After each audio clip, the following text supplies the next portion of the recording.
Assalamualaikum warahmatullahi wabarakatuh. Berkata musannif rahimahullahu ta'ala, ketahui olehmu bahwasanya sebab ujub itu jahil, dan bahwasanya ubatnya ujub ilmu. Maka seterusnya kata Syekh musannif rahimahullahu ta'ala menjelaskan kepada kita berkenaan sebab dan ubat bagi penyakit ujub. Ujub ni berlaku ada sebab dia. Dan bila satu orang dia terkena penyakit ujub, maka pasti juga di sana ada ubat bagi mengatasi penyakit ujub ini. Maka kata ulama bahawasanya ketahuilah ujub berpunca daripada jahil. Kenapa satu orang itu boleh ada penyakit ujub? Sebabkan kejahilan.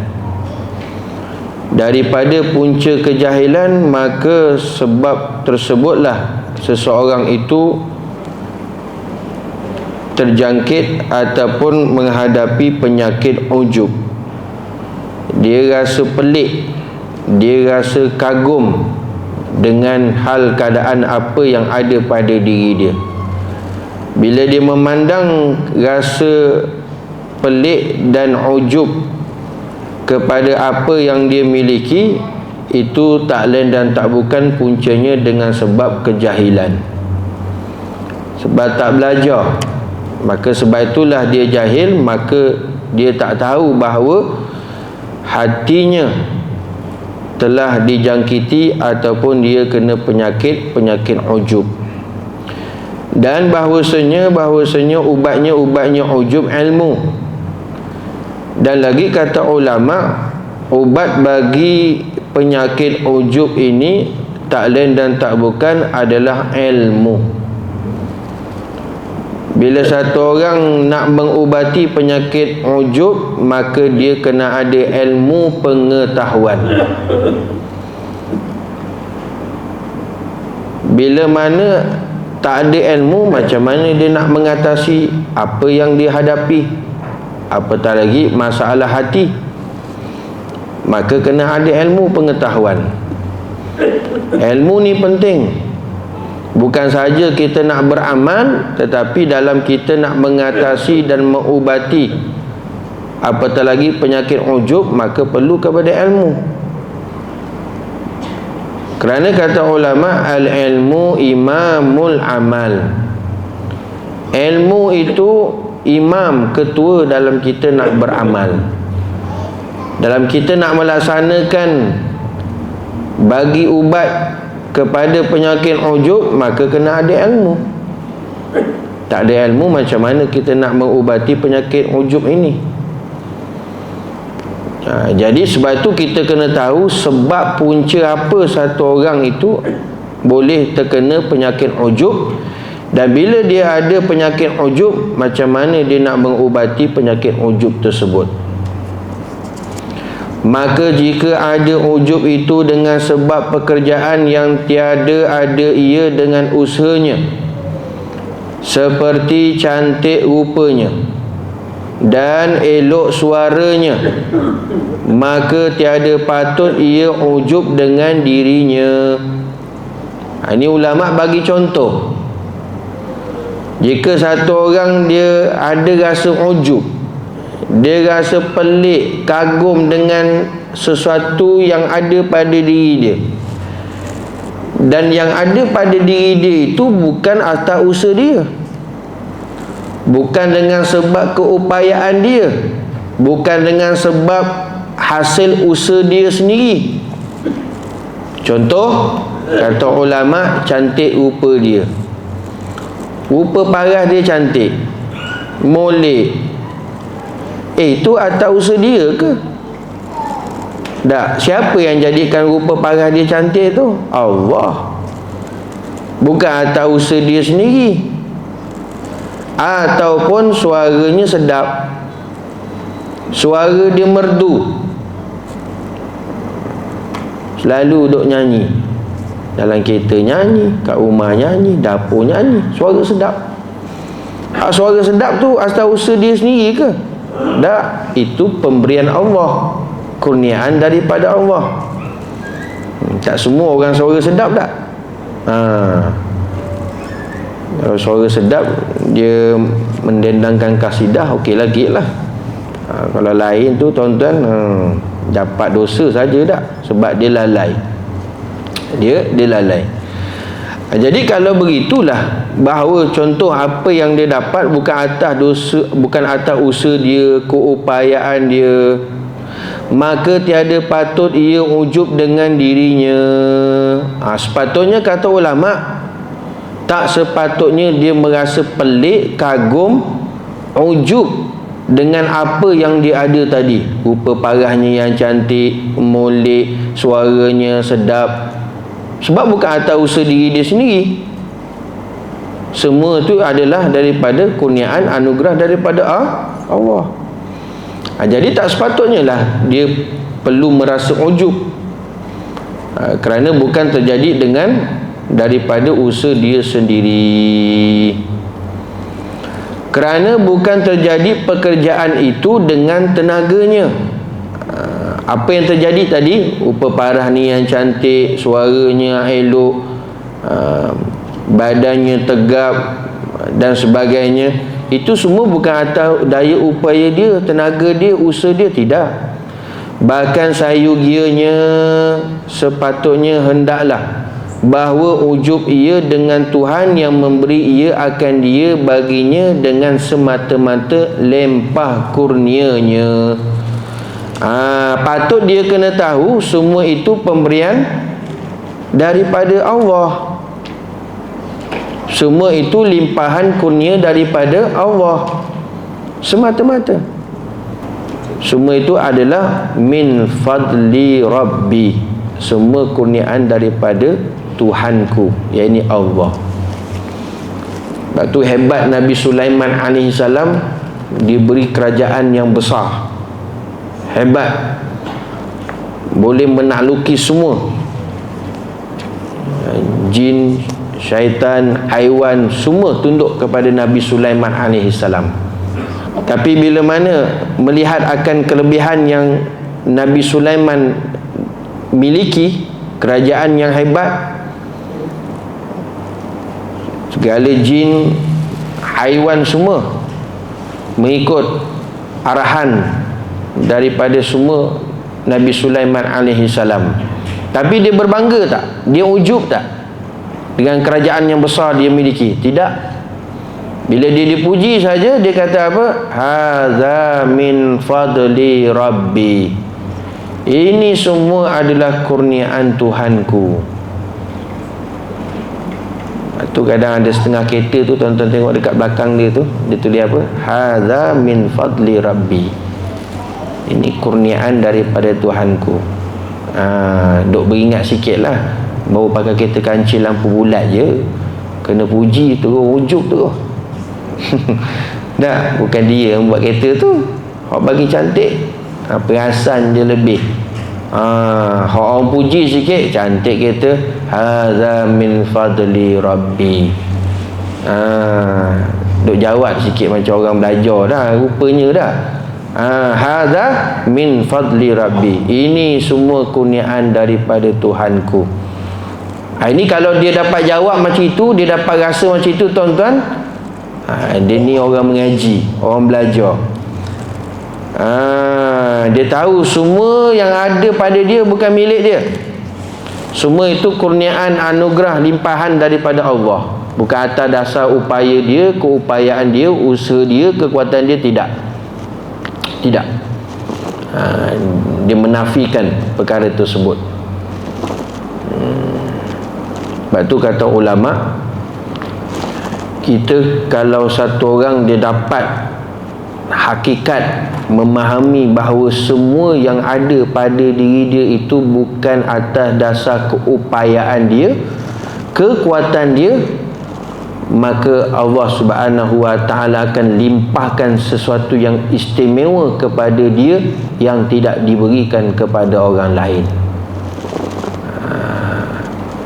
Itu satu orang kalau dia dah wiridkan menjadi wirid zikir la haula wala quwata illa billahil aliyyil azim.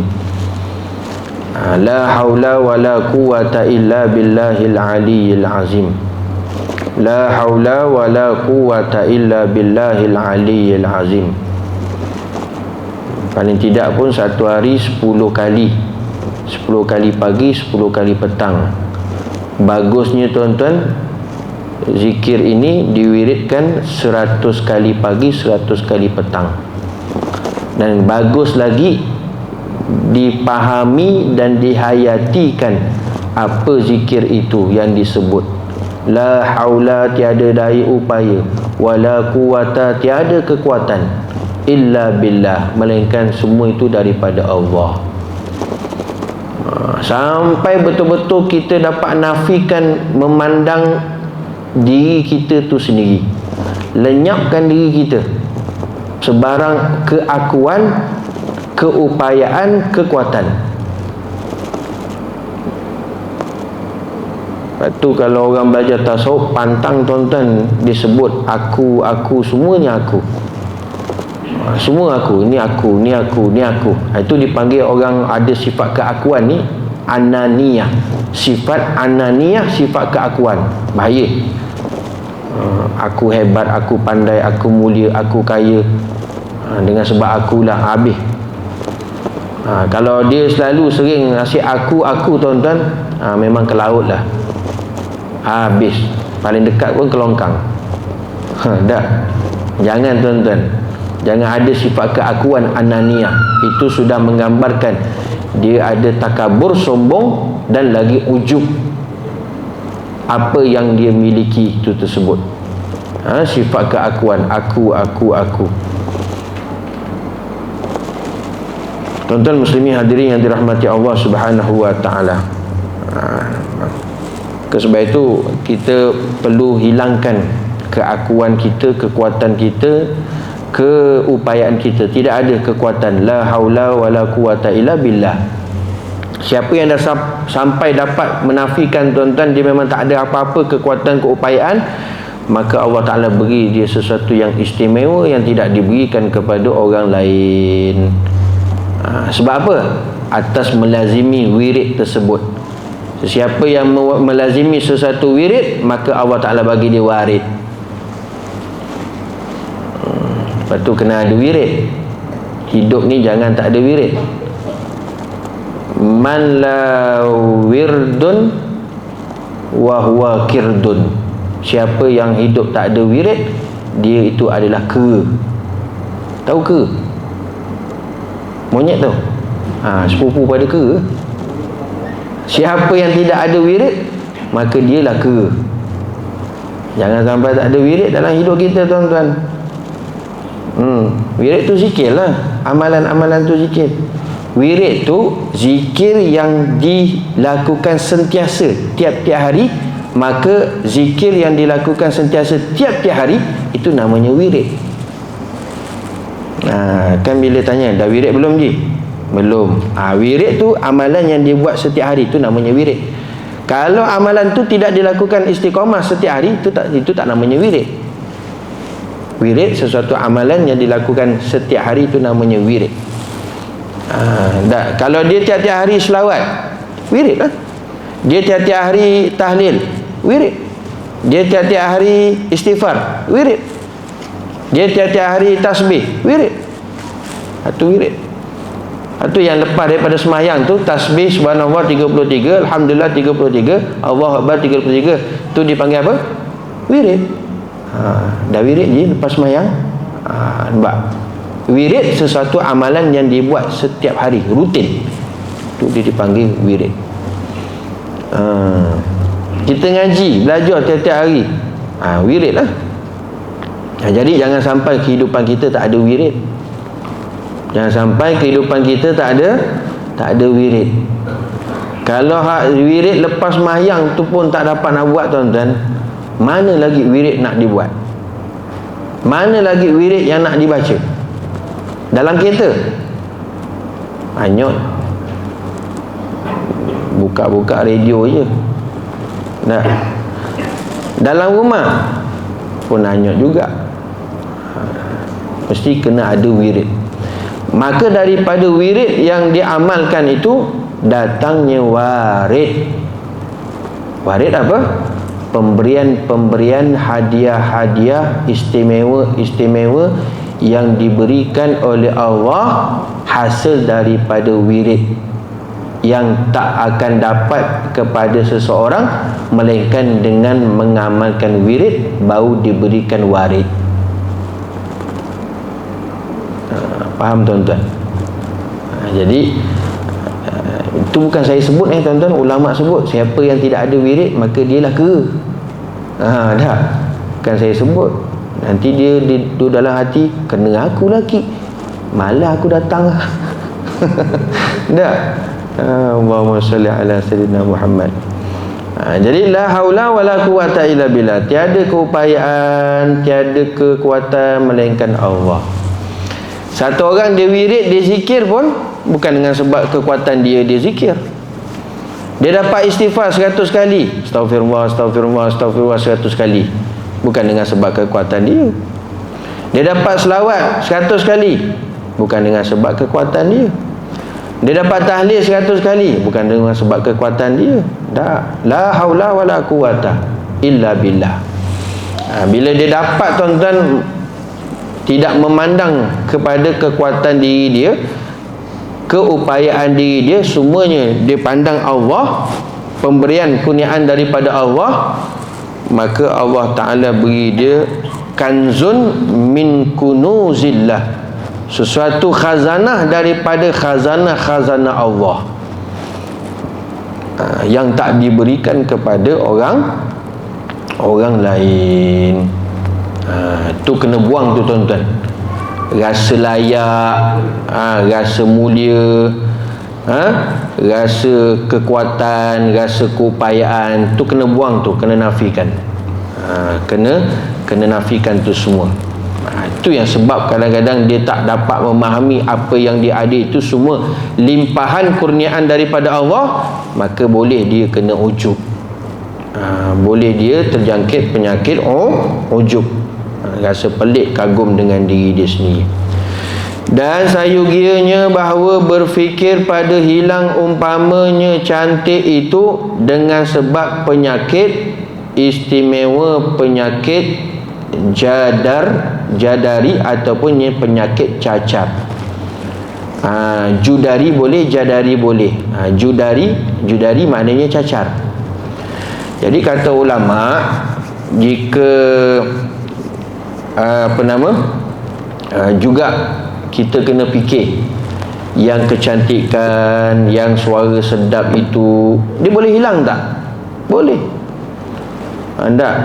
Ingatkan hak muka cantik, rupa parah yang elok tu dia terus ke tuan-tuan? Tua nanti kerepot juga. Macam mana hak dia buat macam mana pun akan hilang tak? Hilang. Rupa parah yang cantik tu pun akan hilang, suara yang sedap pun akan hilang. Kalau contoh, kalau kita duk fikir, ini ulama bagi contoh ni, kalau dia rasa bangga dengan rupa parah dia yang cantik tersebut, dia tak dapat tahu bahawa itu semua limpahan kurniaan daripada Allah, maka dengan rupa parah cantik tu boleh hilang? Boleh, dengan sebab contoh terkena penyakit judar. Penyakit judari, penyakit cacar. Penyakit cacar boleh hilang. Boleh hilang, kerana itu adalah pemberian kurniaan daripada Allah Subhanahu wa ta'ala. Itu kena tahulah, kena faham, kena fikir. Bukan kekal apa yang kita ada ni tuan-tuan, tak. Dan jika adalah ujub itu dengan sebab pekerjaan yang diusahinya, jika dia rasa ujub dengan sebab apa yang dia ada semua atas usaha dia sendiri, seperti ilmu. Contoh, dia belajar dapat ilmu, betul? Belajar dapat ilmu lah. Belajar dapat ilmu. Dia rasa itu semua adalah usaha dia daripada pekerjaan yang dia usahakan. Dia cari kuliah, dia cari tempat belajar, dapatlah ilmu.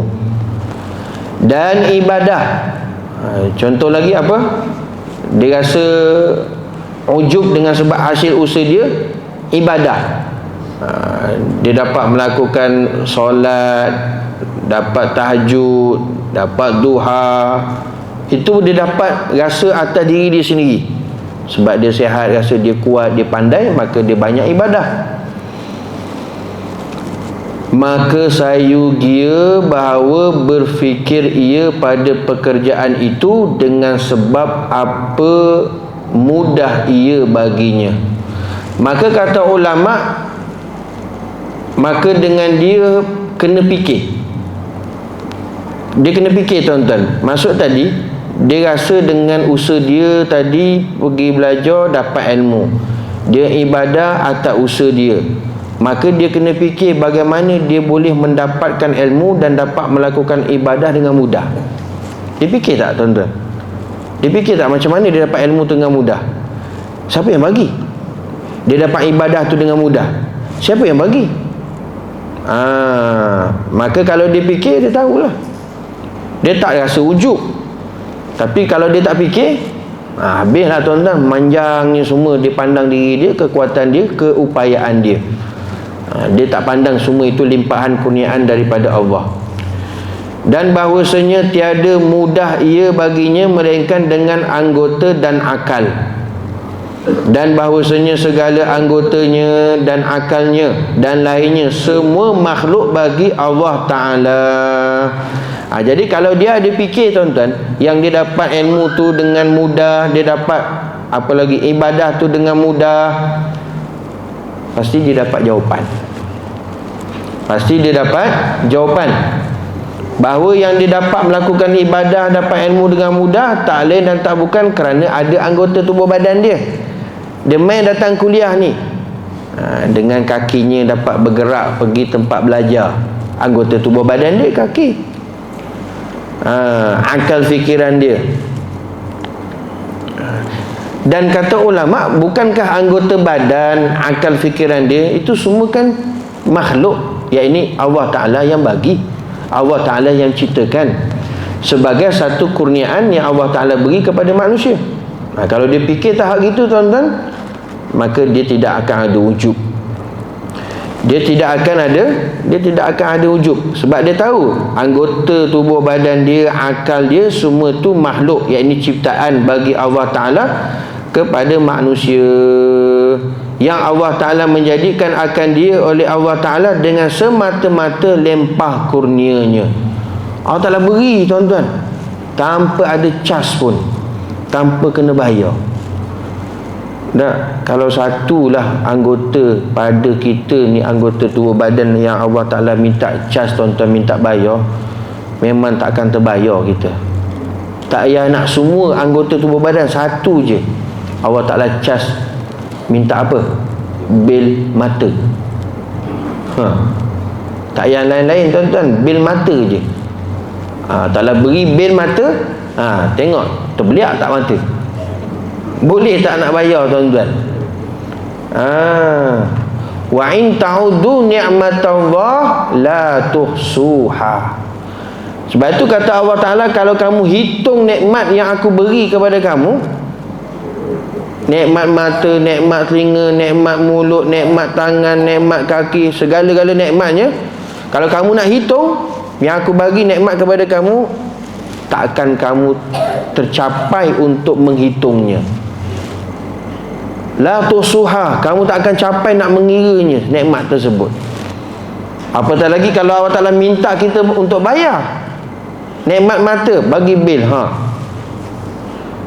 sampai mati pun, tuan-tuan, tak boleh nak bayar.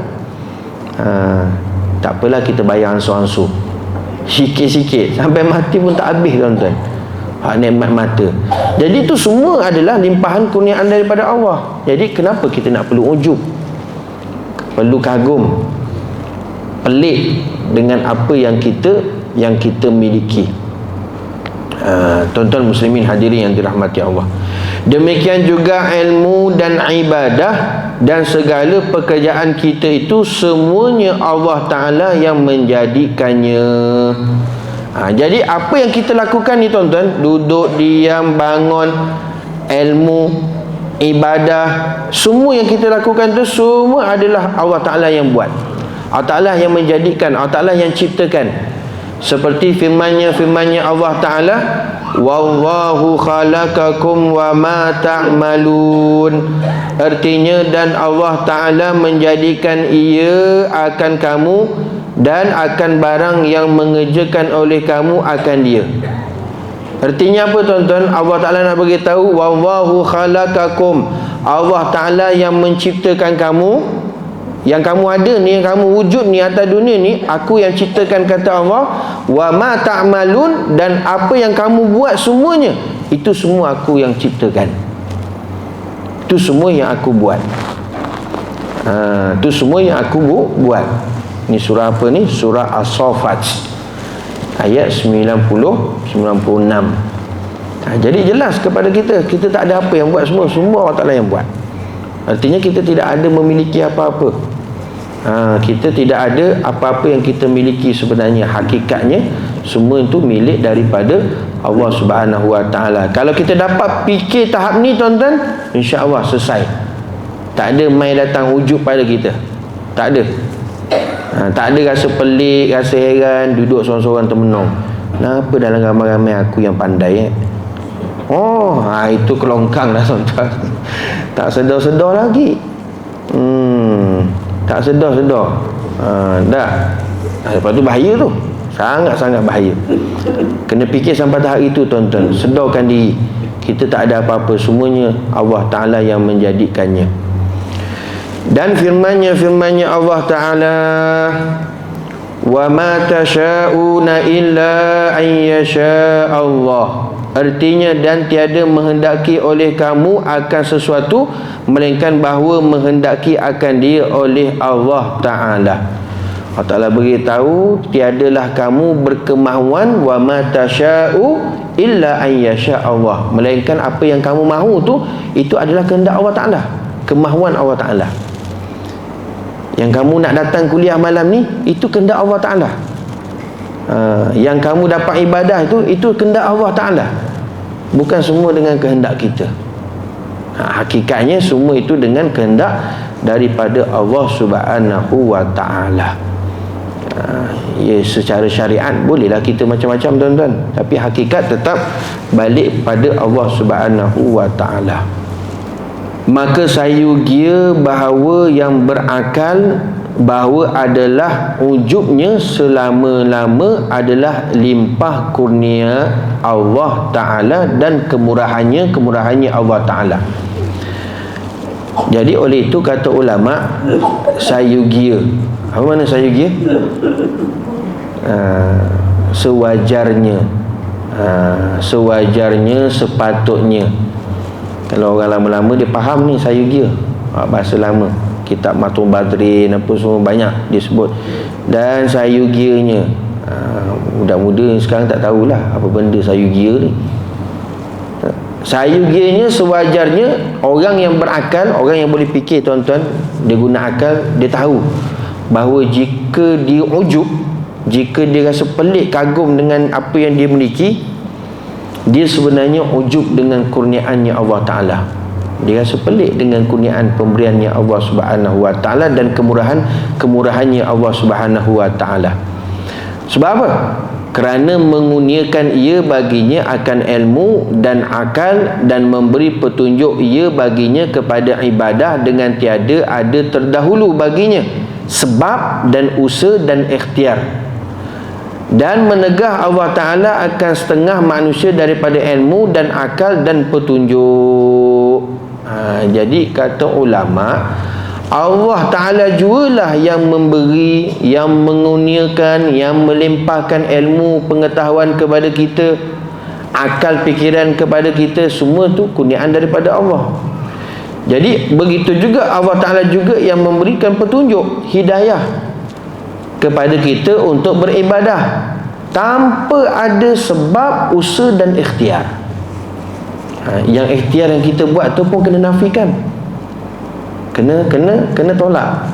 Kita memang kena ikhtiar, kena usaha, tapi jangan sampai yakin ikhtiar dan usaha kita yang tu dapat. Contohlah tuan-tuan, anak nak periksa SPM ni, kita pun cakap belajar sungguh-sungguh kak, sungguh-sungguh belajar. Kalau tak sungguh-sungguh, tak usaha betul-betul, mana nak berjayanya? Dia kait apa yang dia dapat nanti, contohnya dengan kejayaan, dengan usaha dia, dengan ikhtiarnya. Ni bahaya. Berhati betul-betul tuan-tuan, halus, fahamkan betul-betul. Usaha silakan, ikhtiar silakan, nak buat apa juga jenis usaha pun silakan, ikhtiar pun silakan, tapi jangan kaitkan apa yang dia dapat nanti dengan sebab usaha dan ikhtiar dia. Tuan-tuan faham tak? Ini kena betul-betul halus tuan-tuan. Ramai orang terpedaya dan tertipu ni. Nak usaha silakan, kena usaha, kena ikhtiar. Kita ada sunnah wal jamaah. Kita usaha ikhtiar untuk mengeluarkan daripada akidah yang batil, sama ada Jabariyah ataupun Qadariyah. Tapi jangan yakin dengan usaha dan ikhtiar yang kita buat. Itu semua kurniaan pemberian daripada Allah Subhanahu wa taala. Keputusan pun keluar, result pun keluar. Nampak kak? Mak dah cakap nampak? Kalau kamu tak usaha itu, tak belajar tuition banyak-banyak, tak dapat engkau 10A. Ke laut tuan-tuan. Nampak? Dalam masa yang sama dia tanamkan keyakinan akidah yang salah pada anak. Dan tak sepatutnya berlaku kepada mak bapak. Patutnya dia tanamkan keyakinan akidah yang betul. Ini semua kurniaan limpahan daripada Allah. Kamu jangan sombong pula, jangan ujub. Tak ada kaitan dengan kamu tuition tiap-tiap minggu tu. Tu usaha dan ikhtiar saja. Mak bapak pula tak belajar, maka dia pula duk pasakkan tanah. Nampak? Kalau mak tak hantar kau tuition tiap-tiap minggu, tak dapat kau 10A. Allah. Berat tuan-tuan. Nampak? Berbaloi mak punya usaha. Penat lelah cari guru cemerlang matematik, akhirnya dapat juga kamu. Tak ada kaitan tuan-tuan. Tak ada kaitan langsung. Fahamkan tuan-tuan ni?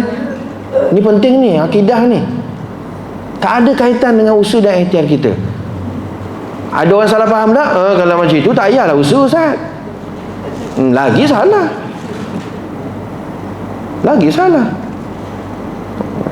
Lepas tu hantarlah tuition ke tiap-tiap minggu ke, tiap-tiap hari ke, tiap-tiap malam ke, tapi jangan kaitkan dengan kejayaan apa yang kita miliki. Nampak? Habis misal kata dia hantar tiap-tiap minggu tuition, tiba-tiba keluar result semua cangkul. Tuan-tuan nak cakap apa? Tak. Dia kenakan anak pula. Buat penat je mak hantar kau tuition tiap-tiap minggu, kau bagi cangkul. Tahu contoh cangkul? Tahu. Kau 7 semua, bukan A. Macam ni kau bagi mak, kau belajar ke tak betul? Kau belajar ke tak belajar ni tuition? Mengambilkan duit je. Allahu Akbar. So kat situ dia sudah tolak takdir. Licik tuan-tuan syaitan. Cukup licik. Cukup licik. Tuan-tuan muslimin hadirin yang dirahmati Allah, hati-hati tuan-tuan. Sebab tu orang yang mak bapak mengaji, dia ngaji tauhid, dia ngaji tasawuf, apa juga sekalipun keputusan si anak tu dapat, dia tidak mengadang, dan dia tidak rasa pelik, dan dia tidak rasa bangga dengan apa yang ada. Sebab apa? Dia tahu semua itu kurniaan daripada Allah. Kurniaan daripada Allah. Siap perim tu. Apa nama keputusan SPM? Straight A tu siap perim. Perim besar kat tu. Gantung tampak. Ni atas usaha saya dulu. Kalau saya tak kerja pagi, petang, siang, malam, saya rasa tak hidup senang macam hari ni. Allah pun habis tuan-tuan. Habis. Nampak? Cuba kau tengok anak jiran sebelah tu, nampak? Dia rajin belajar, sebab tu dia berjaya. Ni pun satu hal lagi. Pun kita tanam benda yang tak betul. Tak ada kaitan langsung tuan-tuan dengan ikhtiar dan usaha kita. Apa yang kita dapat tu, semua itu kita kena faham dan kena fikir adalah semua limpahan kurniaan daripada Allah Subhanahu wa taala, tanpa sebab dan usaha dan ikhtiar. Kalau kita menyatakan usaha dan ikhtiar kita, tahun ni ramai dapat straight A, alhamdulillah, banyak program saya buat, lepas tu ramai yang dapat A. Susah lah tuan-tuan nak cakap. Lagi dengan orang pandai lagi susah nak cakap. Bukan geram. Sebab tu belajar tauhid, belajar tasawuf. Allahu Akbar. Tak ada kaitan pun dengan program yang kita buat, aktiviti yang kita buat. Cuma memang kita kena usaha, kena ikhtiar. Kalau siapa yakin dengan usaha dia, ikhtiar dia, program aktiviti yang dia buat, maka itu yang dapat kejayaan, maka itu dia syirik dan dia termasuk orang yang musyrik, orang yang mensyirikkan Allah Ta'ala. Berapa ramai orang pandai, educated, tapi dalam masa apa yang dia buat, yang dia kerjakan, syirik manjang tuan-tuan. Syirik manjang. Na'udzubillah. Sebab tu usaha-usaha ikhtiar, buatlah apa-apa program ke, aktiviti ke, silakan, tak jadi masalah. Itulah Ustaz, tak nak hantar anak kat program smart apa, smart apa macam-macam lah, smart A ke apa ke, nampak kan anak dah tak lulus. Nak hantar lah, tak nak hantar pun tak apa. Tapi hak mu hantar, mu yakin dengan apa yang kamu dapat itu berjaya, habislah. Tak ada kaitan tuan-tuan. Ini kena faham betul-betul. Orang dah mengaji pun fail, apatah lagi orang tak mengaji. Masalah ni. Itu yang dia tak faham tuan-tuan. Balik dia rotan, sesah betul-betul anak dia. Dia sesah betul-betul anak dia, mengambilkan duit mak ayah aja. Kau macam ni bagi keputusan, dia balon cukup-cukup. Padahal dia dulu UPSR pun tak ada. Sebabkan tak belajar. Sebabkan tak belajar, habis tuan-tuan. Sebab tu hati-hati. Allah Ta'ala bagi pada kita semua tu tuan-tuan, tak ada dengan sebab usaha dan ikhtiar. Semua itu kurniaan daripada Allah Subhanahu wa Ta'ala. Dan menegah, yakni melarang Allah Ta'ala akan setengah manusia daripada ilmu. Allah Ta'ala tak beri satu orang tu ilmu contohnya, dan akal fikiran, dan petunjuk hidayah. Allah Ta'ala tak beri hidayah, petunjuk kepada seseorang itu dengan semata-mata keadilannya Allah Subhanahu wa Ta'ala. Jadi dalam pada itu ada juga orang yang tidak diberikan hidayah, tak? Ada juga yang Allah Ta'ala tak beri dia ilmu. Ada juga Allah yang tak berikan dia akal fikiran. Tak lain tak bukan, itu menunjukkan adalah keadilannya Allah. Kalau Allah Ta'ala berikan dia petunjuk, berikan dia ilmu, beri dia cerdik, pandai, itu kelebihannya Allah, kurniaannya Allah Ta'ala bagi pada dia. Kalau Allah Ta'ala tak bagi dia hidayah, petunjuk, akal fikiran, kepandaian, apa suruh sekalipun, itu menunjukkan keadilannya Allah. Jangan salah faham tuan-tuan, benda yang kurang yang kita nak tak dapat, ini tak adilnya Tuhan. Itu adalah keadilannya Allah Subhanahu wa Ta'ala. Dan hendaklah takut ia akan mencabut Allah Ta'ala akan segala nikmat tersebut daripadanya. Hati-hati. Paling kita takut bila kita tak dapat mengetahui semua yang kita ada, semua kurniaan daripada Allah, maka yakin dan percayalah tuan-tuan, apa yang kita miliki satu hari Allah Ta'ala akan ambil, Allah Ta'ala akan cabut. Kita rasa ujub dengan rupa para kita, Allah Ta'ala akan cabut, Allah Ta'ala akan boleh ambil. Kita rasa kita ni cerdik pandai, sampai rasa ujub, maka Allah Ta'ala boleh tarik kita punya cerdik pandai, akal kita. Apa lagi, suara sedap, dia rasa bangga, ujub dengan suara sedap, Allah Ta'ala boleh cabut tarik suara sedap yang dia miliki. Sebab tu kena ada khauf tuan-tuan, kena ada rasa takut jika Allah Ta'ala cabut segala nikmat yang ada pada kita. Itu yang kita khawatir, lantaran dia ada ujub. Bila dia ada ujub, dia tidak syukur. Itu pemberian daripada Allah. Itu pemberian daripada Allah. Kadang dia rasa pelik dengan usaha dia, usaha yang sedikit tapi kaya sekaya-kayanya, berlimpah ruah. Jangan tuan-tuan, kerana kekayaan tu pun boleh Allah Ta'ala cabut bila-bila masa. Kena ada rasa takut. Bila takut, masa kita syukurlah. Bila syukur, la azidannakum, Allah Ta'ala akan tambah, beri lagi. Itu syaratnya. La in syakartum la azidannakum. Kamu syukur, kamu tak rasa pandang atas keupayaan usaha kamu tu tahu bahawa itu semua pemberian daripada Allah, la azidannakum, Allah Ta'ala akan tambah lagi. Tapi kalau kamu tak syukur, kamu rasa semua atas usaha kamu, perbuatan kamu, kerjaan kamu, maka bila-bila masa juga Allah Ta'ala boleh cabut, boleh tarik tuan-tuan, daripada apa nikmat yang kita miliki pada hari ini. Tak? Macam dia seorang keluarga bahagia, macam dia seorang tuan-tuan kaya raya, jangan, bahaya. Sebab tu jangan viral sangat tentang keluarga kita, tentang harta kita, tentang pangkat jawatan kita. Jangan duk viral sangat-sangat tuan-tuan. Tiap-tiap hari asyik viral dalam FB, keluarga bahagia. Dah makan ramai-ramai kat Sabau, kat Umbai, keluarga bahagia. Dan ramai-ramai tengok macam dia je keluarga bahagia. Nampak tu. Pasti di sana ada orang hasad. Kullu nikmatin mahsud. Setiap nikmat yang kita miliki, hati-hati, ada orang dengki, ada orang hasad. Jangan suka-suka dedah-dedahkan tuan-tuan. Baik keluarga kita, baik suami kita, baik isteri kita, baik anak-anak kita. Jangan asyik nak selfie tak sudah. Dapat isteri cantik, simpan, sorok. Dapat suami handsome, simpan, sorok. Tiap-tiap hari dia selfie. Ilaha illallah. Macam orang tengok pun macam dia seorang dapat isteri cantik. Dah kena penyakit ain, esok tubuh banyak jerawat. Simpan. Pangkat besar tinggi macam mana, simpan.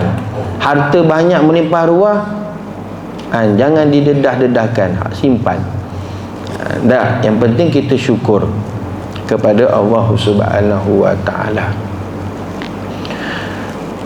Sebab yang kata bahagia ni, yang kata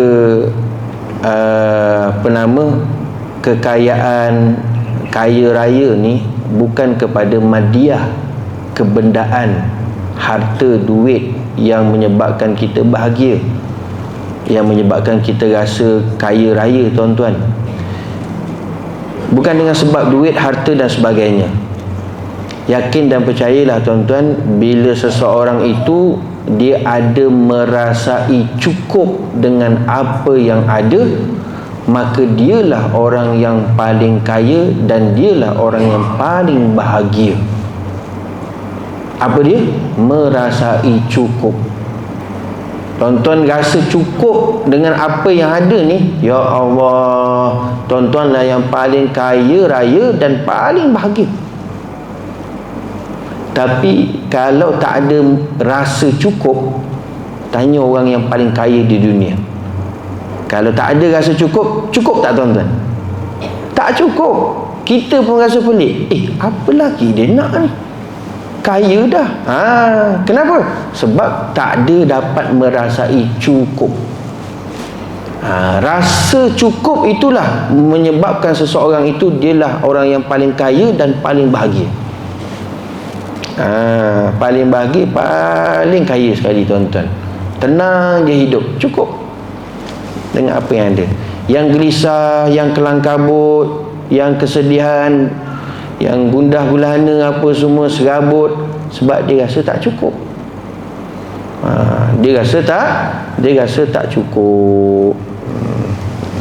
Ini yang bahaya ni. Ni yang kita nak usahakan dapat rasa cukup, tuan-tuan. Selagi mana tak dapat rasa cukup, syuur rasa cukup tu, kita tak akan dapat mencapai kebahagiaan dan kita tak dapat merasai kekayaan. Melainkan orang dapat rasa cukup sajalah, maka dia adalah orang yang paling kaya dan orang yang paling bahagia.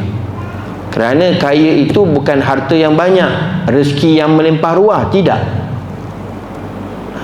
Kayanya seseorang itu adalah bila ada rasa cukup dengan apa yang nak miliki. Senang ke susah, tuan-tuan? Susah.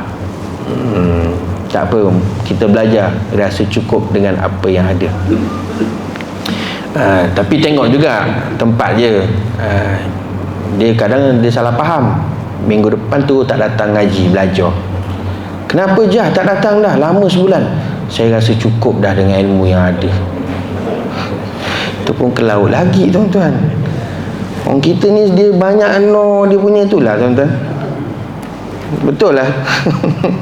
Dia banyak swing, twist, banyak selekor tang lain. Lama tak datang ajar ni. Kenapa Jah? Alhamdulillah, saya rasa cukup dah dengan apa yang ada. Ilmu rasa saya dah cukup dah. Itu perasan namanya.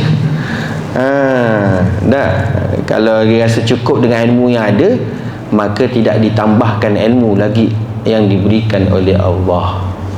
Bila rasa cukup dengan ilmu yang ada, maka dia tidak akan bertambah amal. Bila tak bertambah amal, tak adalah Allah Ta'ala nak bagikan ilmu pada dia. Sebab syarat Allah Ta'ala nak bagi kita ilmu lagi, apa yang kita tak tahu, syaratnya kena amal. Syaratnya kena amal. Man amila bima alima warasahu Allahu ilma ma lam ya'lam. Siapa yang mengamalkan apa yang dia tahu, dia belajar, dia amal, dia belajar, dia amal, Allah Ta'ala akan wariskan, berikan lagi ilmu yang dia tak tahu. Syarat kena amal lah. Sebab tu jangan rasa cukup pula dengan ilmu. Ilmu kena ada tamak. Sebab tu syarat Imam Syafi'i kata, hendaklah penuntut ilmu ini salah satunya perlu ada sifat tamak. Tamak kepada nak ilmu tersebut. Dia akan mengaji je, belajar. Sebab tu balik pada tadi, sebenarnya bila mana kita adalah orang yang paling kaya dan paling bahagia apabila kita merasai cukup dengan apa yang kita miliki. Tenang hidup, tuan-tuan, rasa cukup. Walaupun pada pandangan zahir orang lain, manusia, dia tu tak bahagia, dia tu tak kaya, jangan hirau melihat kepada pandangan orang, apa orang kata. Dia rasa cukup, tuan-tuan. Dia ada kereta kancil, kancil lah, contoh, minta maaf, contoh je, tuan-tuan, jangan terasa pula dia kata kena lagi aku. Contoh, dia ada kereta kancil dan dia rasa cukup dengan ini. Dapat pergi semayang, dapat pergi masjid, dapat pergi belajar, dapat pergi mana-mana, kereta kancil. Cukup tak? Cukup. Dia lah, dengan apa yang dia ada tu, tuan-tuan, sebenarnya dia lah orang yang paling kaya dan yang paling bahagia. Walaupun duduk dalam kereta kancil, macam duduk dalam kereta BMW. Tapi orang tengok, apa dia ni, miskin, susah, tapi dia rasa bahagia, dia rasa senang, dia rasa kaya raya. Sebab apa? Dia rasa cukup. Dia rasa cukup. Tuan-tuan muslimin hadirin yang dirahmati Allah Subhanahu wa taala. Ni yang kita nak dapat rasa cukup ni payah, tuan-tuan. Rasa sentiasa tidak cukup dengan apa yang kita ada. Tuan-tuan muslimin hadirin yang dirahmati Allah, maka sebab itu kata ulama, hendaklah takut ia akan mencabut Allah Ta'ala akan segala nikmat yang tersebut daripadanya. Sebab tu tuan-tuan kena ada rasa khauf, takut. Jika Allah Ta'ala cabut segala nikmat yang ada daripada kita ni, Allah risau, tuan-tuan. Nikmat yang ada pada kita ni Allah Ta'ala cabut. Sebab itu ada satu faedah disebutkan dalam kitab panduan Imam Syafi'i rahimahullahu ta'ala untuk menjauhkan sifat ujub. Imam Syafi'i sendiri tuan-tuan, dia mengamalkan dia dan menjadikan panduan kepada orang lain, kerana telah dilakukan oleh Imam Syafi'i dan berjaya dapat jauhkan, hilangkan sifat ujub dalam dirinya. Maka sebab itu panduan ini disebutkan oleh Imam Syafi'i macam mana nak menjauhkan sifat ujub, macam mana nak jauhkan sifat ujub.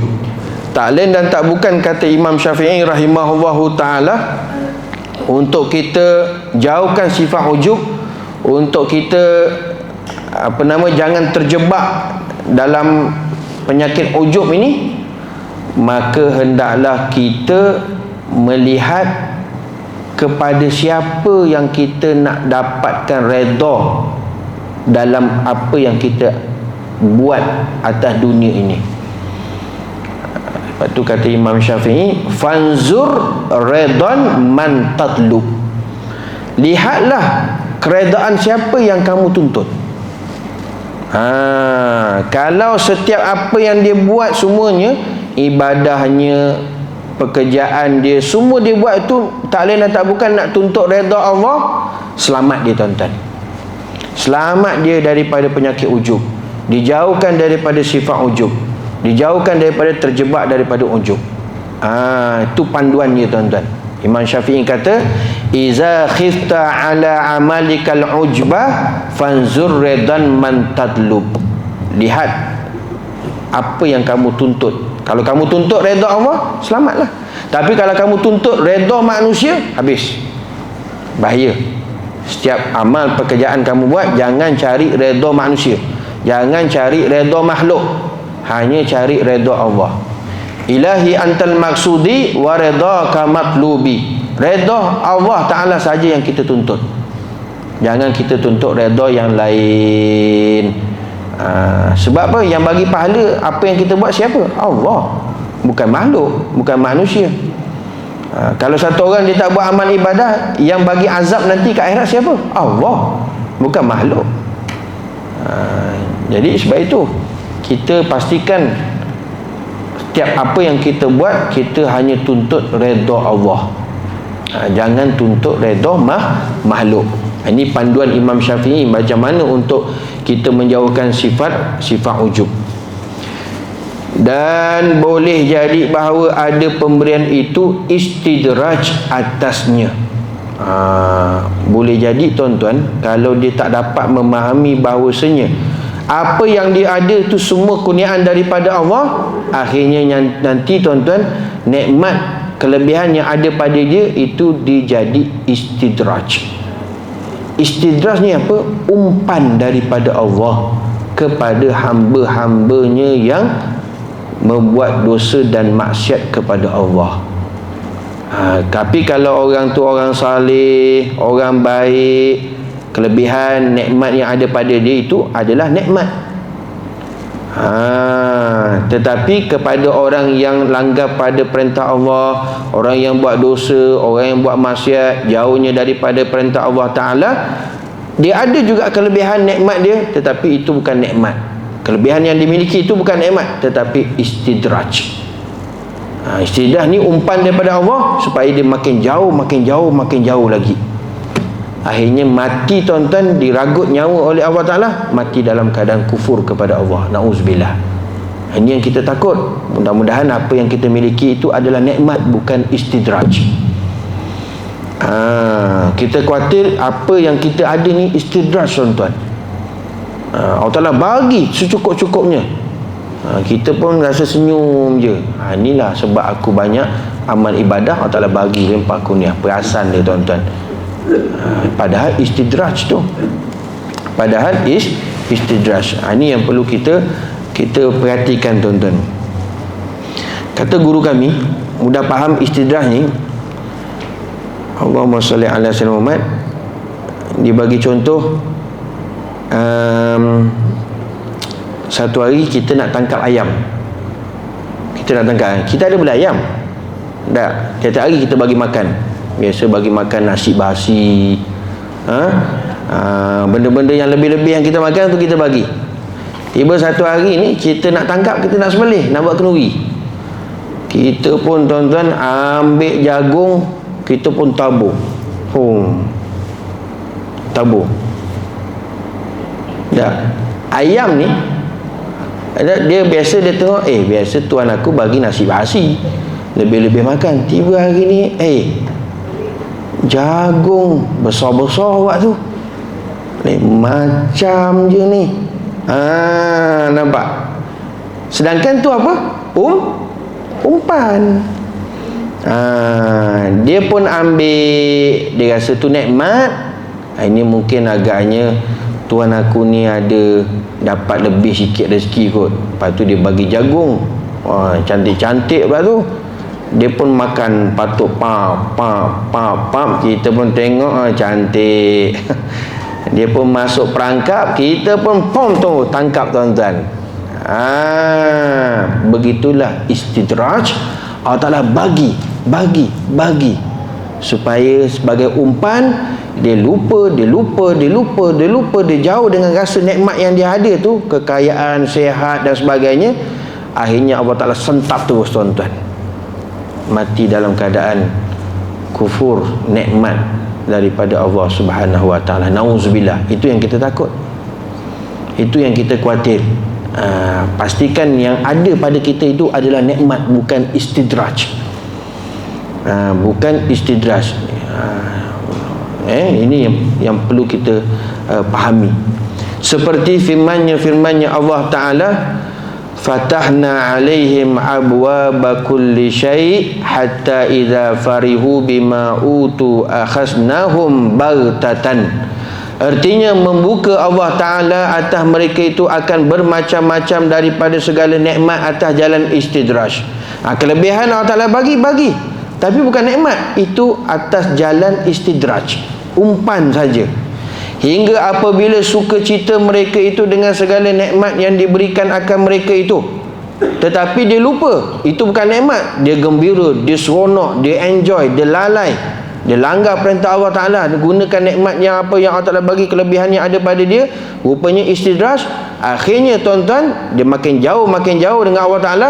Akhasnahum baghtatan, kata Allah, akhirnya kami sentap, kami seksa mereka, kami ambil nyawa mereka dengan terkejut. Terkejut. Tengah-tengah main judi tuan-tuan, mati. Allah. Tengah-tengah main judi, mati. Tengah buat benda-benda yang lara, mati. Tengah tengok TikTok, mati. Khawatir tuan-tuan, risau tengah-tengah tengok TikTok, mati. Terdiam je, ingatkan duk khusyuk, rupanya mati dah. Ya Allah, na'udzubillah. Tu yang takut tuan-tuan, na'udzubillah. Muhammad sallallahu alaihi wasallam. Sebab tu mati kita nanti lihat kepada apa yang kita buat dalam seharian, dalam kehidupan kita. Itulah rupa mati seseorang. Kalau dia rajin belajar tiap-tiap hari mengaji, mudah-mudahan dia mati pun dalam keadaan belajar mengaji. Baiklah, eloklah, dalam keadaan ibadah lah maknanya. Na'udzubillah. Itu kita minta mati husnul khatimah, insya-Allah, di dalam keadaan sebaik-baik kesudahannya. Dan firmannya Allah Ta'ala, sanastadrijuhum min haitsu la ya'lamun. Artinya selagi kamu ambil mereka itu sedikit-sedikit daripada pihak tiada mengetahui mereka itu akan dia. Nampak? Allah Ta'ala boleh tarik tuan-tuan nikmat yang ada pada kita, kelebihan yang ada pada kita, sikit demi sikit. Allah Ta'ala boleh cabut kadang-kadang tanpa kita perasan, tanpa kita sedar. Allah Ta'ala boleh ambil sedikit demi sedikit. Allah Ta'ala buat begitu tuan-tuan, bukan Allah Ta'ala zalim. Itu menunjukkan keadilannya Allah Ta'ala dan sayangnya kepada hamba dia. Kita kena sentiasa husnuzan billah, sangka baik dengan Allah Subhanahu Wa Ta'ala. Allah Ta'ala bagi pada seseorang itu, buat sesuatu itu, tanda Allah Ta'ala kasih sayang kepada hambanya. Sebab tu bila Allah Ta'ala bagi kita sakit, apa-apa juga lah tuan-tuan, sakit, sakit kepala ke, sakit tangan ke, sakit kaki ke, itu sebagai peringatan. Inabah, sebagai peringatan kepada kita supaya kita sedar. Nah, itu pun tuan-tuan, Allah Ta'ala sayang kepada kita. Allah Ta'ala beri kita sakit. Bila kita sakit, ada tak rezeki kita stop? Tak ada. Mana ada rezeki stop? Demam, tiba-tiba tak ada rezeki. Tak ada, rezeki tetap jalan. Rezeki tetap jalan. Nikmat Allah Ta'ala tetap teruskan tuan-tuan. Bukan Allah Ta'ala stop. Itu tanda kasih Allah Ta'ala tetap, walaupun macam mana pendosanya. Allah Ta'ala beri kita sakit, kita dalam keadaan dosa, rezeki pun tetap berjalan tuan-tuan. Ada orang berjudi siang, malam tak dapat makan. Ada? Tak ada. Bahkan dia bangga ke, saya walaupun tak sembahyang subuh Ustaz tadi, alhamdulillah 3 keping roti canai. Haji tu sembahyang subuh balik sekeping je. Ilaha illallah. Nampak tuan-tuan? Dia rasa, nauzubillah, itu istidraj tu. Bahaya. Hati-hati tuan-tuan. Nampak?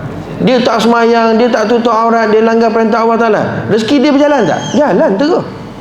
Mana ada Allah Ta'ala stop? Tengah hari pula makan baung lagi. Walaupun saya tak semayang zuhur tadi, nampak rezeki melimpah ruah, dia tak perasan. Dia tak perasan. Itu istidraj Allah Subhanahu Wa Ta'ala bagi pada dia. Hati-hati muslimin muslimat yang dirahmati Allah. Makna istidraj itu menghampirkan kepada seksa Allah Ta'ala. Nampak? Kelebihan yang dia ada tu bukan nikmat, umpan. Nak mendekatkan dia dengan azab seksa Allah Ta'ala. Bila Allah Ta'ala sentap saja tuan-tuan dengan mengejut, mati, habis. Habis. Ini yang kita khawatirkan tuan-tuan. Supaya jangan kita menerima sesuatu benda yang baik, benda yang buruk itu secara mengejut. Mati mengejut, na'uzubillah. Benda baik mengejut tak apa, benda yang buruk mengejut, kita minta jauhkan. Sebab tu kalau tak silap saya, dalam Wirdul Latif, sama ada Wirdul Latif ataupun ratib yang lain, ulama' dimasukkan salah satu susunan yang kita kena minta dan wiridkan amalan tersebut, doanya kita minta supaya yang baik itu biar datang mengejut, yang tak baik itu jangan berikan dengan secara mengejut. Allahumma inna nas'aluka min fuja'atil khair wa na'udzubika min fuja'atil syarr. Allahumma inna nas'aluka, ya Allah kami mohon kepada Engkau ya Allah, min fuja'atil khair, daripada kejutan-kejutan yang baik. Tiba-tiba ada orang bayar hutang kita, mengejut kita, alhamdulillah. Tak apa, benda yang baik-baik kan. Tak apa-apa benda baik, tak apa mengejut. Wa na'udzubika min fuja'ati syarr, dan ya Allah kami lindung kepada Engkau ya Allah, jauhkanlah daripada kejutan-kejutan yang tak baik. Ini kenapa tuan-tuan doa ni kena baca setiap kali lepas sembahyang, ataupun sekali pagi sekali petang. Allahumma inna nas'aluka min fuja'atil khair wa na'udzubika min fuja'ati syarr. Bahasa Melayu pun tak apalah tuan-tuan. Kan tak baca-baca lah pula, tak ngapal. Allahumma inna nas'aluka min fuja'atil khair, ya Allah kami mohon kepada Engkau ya Allah kejutan yang baik-baik. Wa na'udzubika min fuja'ati syarr, dan kami berlindung kepada Engkau ya Allah daripada kejutan yang tak baik. Bahasa Melayu pun tak apalah, yang penting kita minta. Yang paling khawatir tuan-tuan, ulama' khawatir kejutan yang tak baik, mati terkejut dalam keadaan yang tak baik. Itu kita khawatir lah. Kita minta insya-Allah benda-benda yang baik-baik saja tuan-tuan, elok-elok. Betul tuan-tuan, amalkanlah, insya-Allah Allah Ta'ala akan beri sesuatu kejutan yang baik dan jauhkan daripada kejutan yang tak baik. InsyaAllah sangat-sangat mujarab, sangat-sangat mujarab. Setakat inilah asbab itu kita amalkan saja. Itu semua pemberian daripada Allah, pemberian daripada Allah Subhanahu wa Ta'ala. Amalkan je insya-Allah. Mudah-mudahan semuanya yang baik-baik Allah Ta'ala bagi secara kejutan. secara kejutan.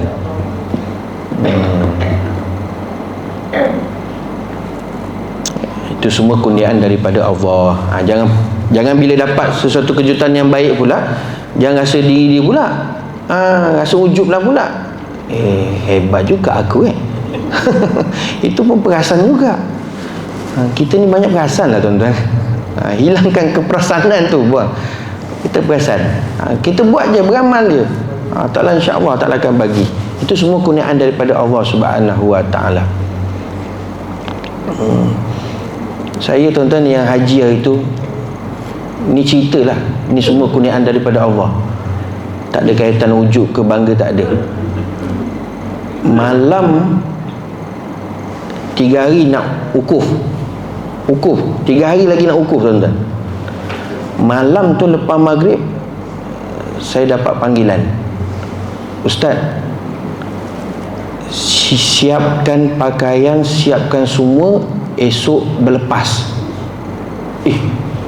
Saya kata nak ke mana?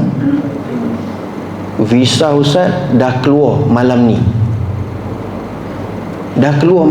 Saya kata jangan main-main. Jangan main-main. Betul ke? Betul. Saya kata tunjuk, saya nak tengok visa haji saya. Dia tunjuk tuan-tuan, ni visa haji, gambar Ustaz, nama Ustaz ni.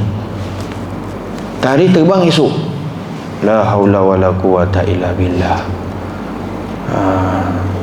Tak jejak bumi tuan-tuan, nak mengemah apa, lebih kurang apa yang ada, esok terbang.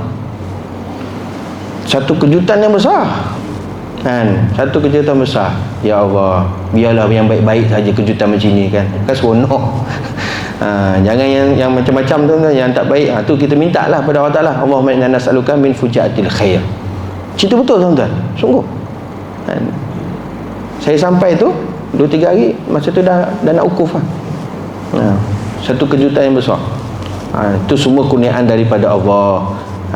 Kita semua ikhtiar saja tuan-tuan, asbab je saja. Jangan perasan lagi. jangan perasan.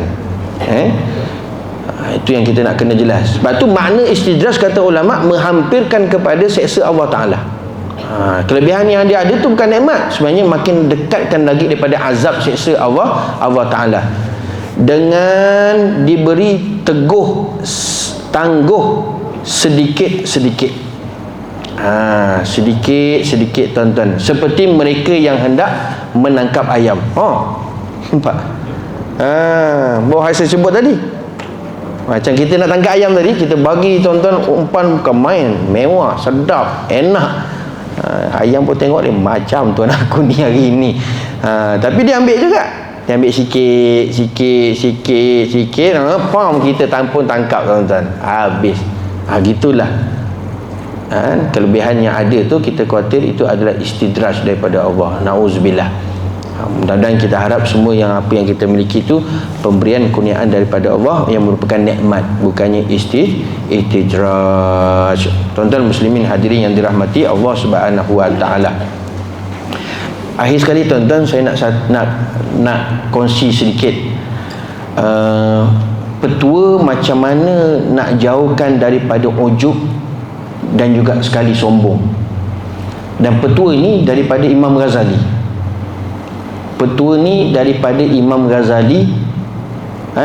Rahimahullahu ta'ala.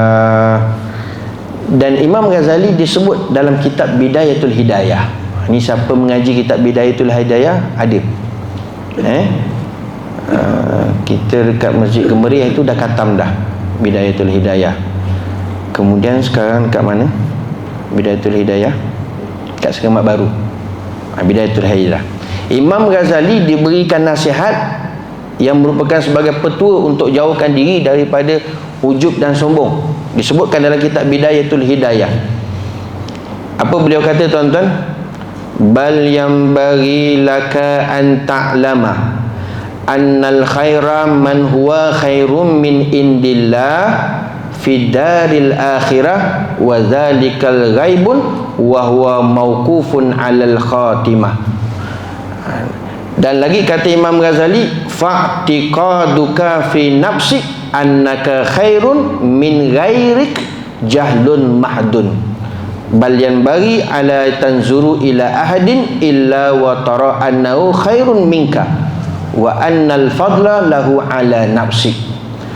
Petuanya apa tuan-tuan? Nak jauhkan daripada ujub, sombong dalam diri kita ini, iaitu kata Imam Ghazali rahimahullahu ta'ala, kamu kena sentiasa memandang, melihat orang lain sentiasa baik, sentiasa mulia, sentiasa elok, dan kena memandang apa yang ada pada kita tak baik, tak elok, tak mulia.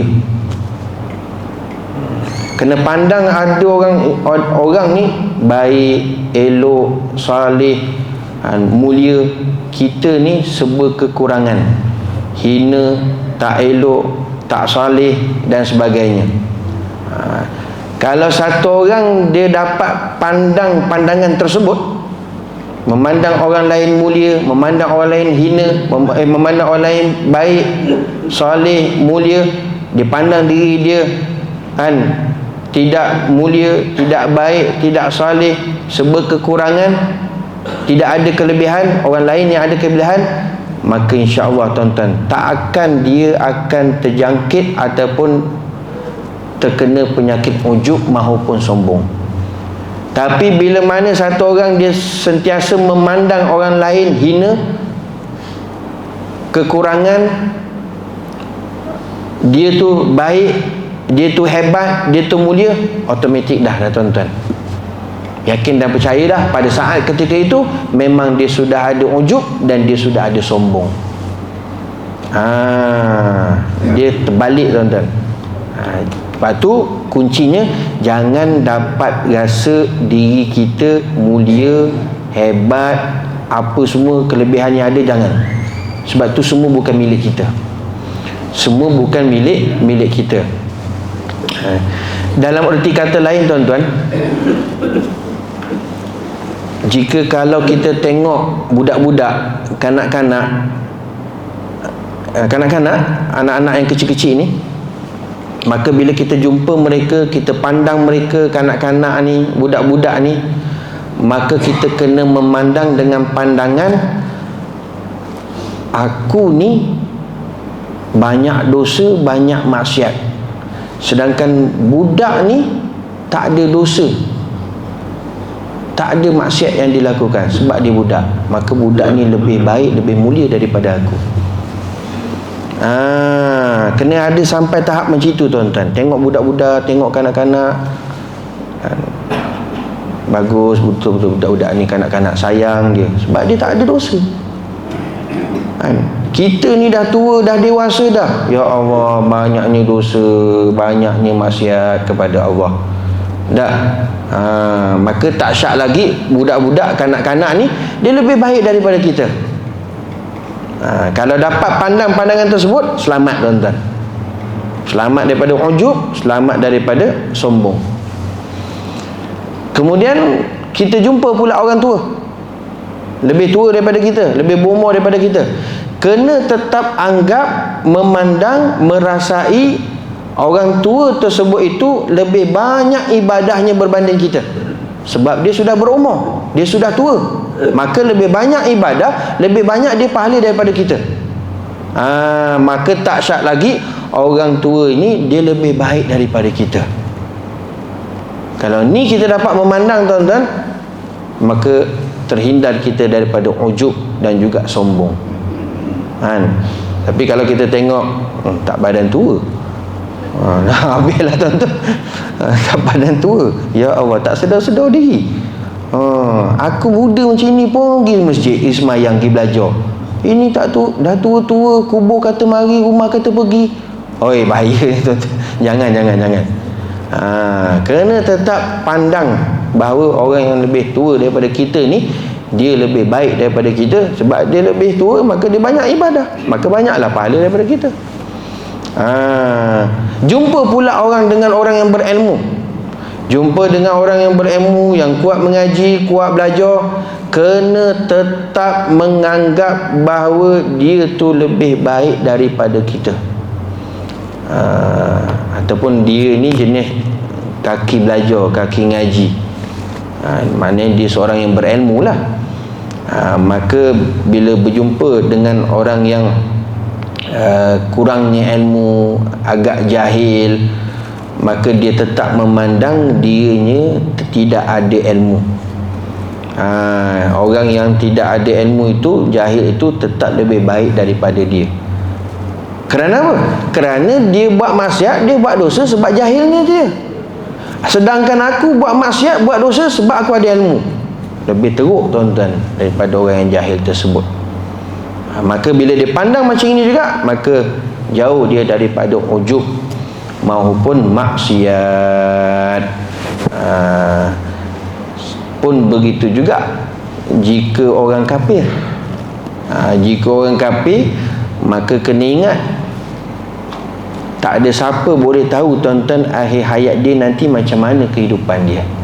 Islam ke tak Islam. Walaupun dia lahir Islam, belum tentu dia mati Islam. Walaupun satu orang dia lahir dalam keadaan kafir, tidak Islam, belum tentu dia juga mati dalam keadaan kafir. Mungkin juga satu hari Allah Ta'ala bagi hidayat, orang kafir itu masuk Islam, walaupun lahir bukan Islam, akhirnya mati Islam. Nampak?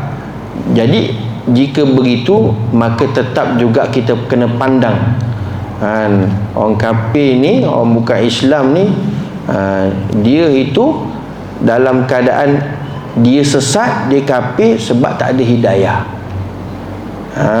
Kita ni, ya Allah, langgar perintah Allah dalam keadaan sesat, tapi ada iman. Tapi ada iman. Sebab itu perkara ini Allah Ta'ala boleh twist tuan-tuan, boleh tukar kedudukan seseorang itu adalah mengikut kepada kehendak dan takdir ketentuan yang telah ditentukan oleh Allah Subhanahu wa Ta'ala. Allah Ta'ala boleh mengubah satu orang tu, dia awalnya cantik molek dengan amal ibadah, akhirnya boleh mati su'ul khatimah, na'uzubillah. Ada orang dia permulaannya dengan tak ibadahnya, tidak melakukan ketaatan, banyak buat maksiat, tapi akhirnya mati husnul khatimah. Nampak? Berbeza tuan-tuan.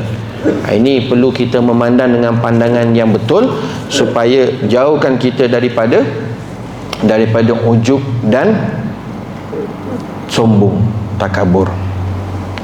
Akhir sekali tuan-tuan, saya kongsikan juga amalan, mudah-mudahan kita mati husnul khatimah.